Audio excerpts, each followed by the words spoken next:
Thank you, Rose, for those moving words. Thank you to all of the other speakers who have come out to share their story today. And thank all of you for being here today to demand that our lives and our liberties be protected. Now, what many of you may not know is that we are standing here today on the 20th anniversary of the Jonesboro school shooting in Arkansas. A shooting that left 5 people dead and 10 injured. And another community that has to feel the pain of 5 neighbors, sons, and daughters that have been robbed from them without warning.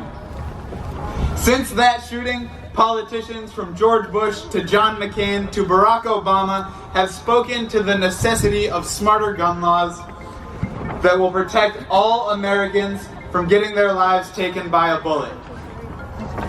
Yet in Newtown, in Orlando, in San Bernardino, in Las Vegas, and in countless other communities, more and more communities and families are getting torn apart by bullets. And here we are again, 20 years after Jonesboro, mourning the horrific mass shooting that took the lives of 14 students and 3 teachers. These shocking events and the amount of people lost in them are horrific and tragic beyond what any words can express. But they do not come close to accounting for the 90 Americans that are lost every day to gun violence in our country. 90 Americans every day lost. And many of them lower income or people of color whose voices and stories are not heard by many of us.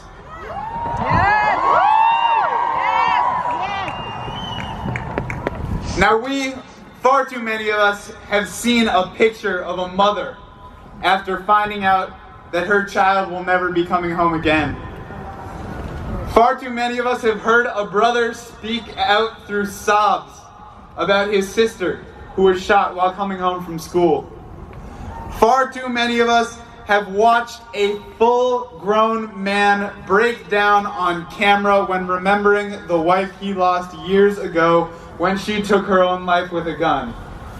And I have had to anxiously follow the story of a possible armed gunman in Patrick Henry High School while texting my friends there, hoping that they will not befall the same fate that has come to too many of our sons and our daughters.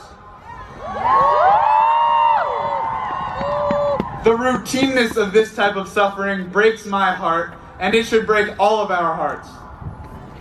When our fellow human beings have to suffer this degree of pain and this degree of loss, when our fellow Americans are being robbed of their inalienable rights to life, liberty, and the pursuit of happiness, and when infants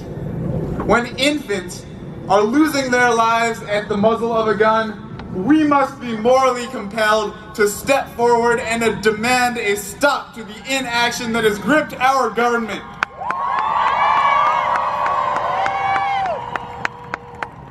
We must demand a safer state and a safer nation that truly lives up to its promise to protect our inalienable right to life.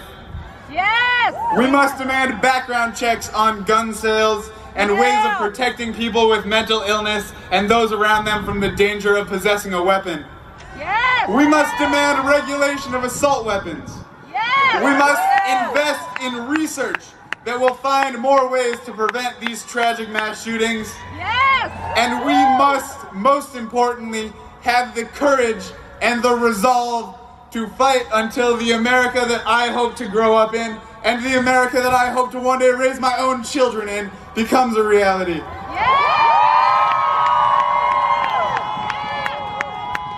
Now you have heard other youth call you to connect with us on social media, to email and reach out to your legislators, and especially to vote, and you should do all of that.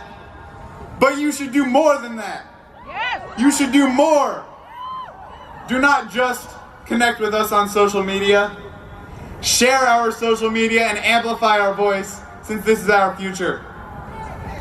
Do not just call and email your legislators, Organize your entire community to put pressure on your legislators to give us a safer state and a safer nation. And do not just vote. Get your entire community registered to vote and remind your legislators and your politicians that they work for us.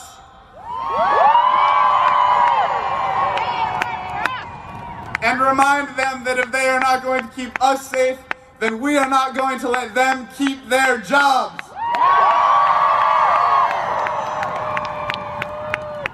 And the reason why I have faith that one day this America that we imagine raising our kids in can be a reality is because we, the students, and we, the youth, are the future. We will vote, and we will not go anywhere, and eventually we will prevail. Thank you.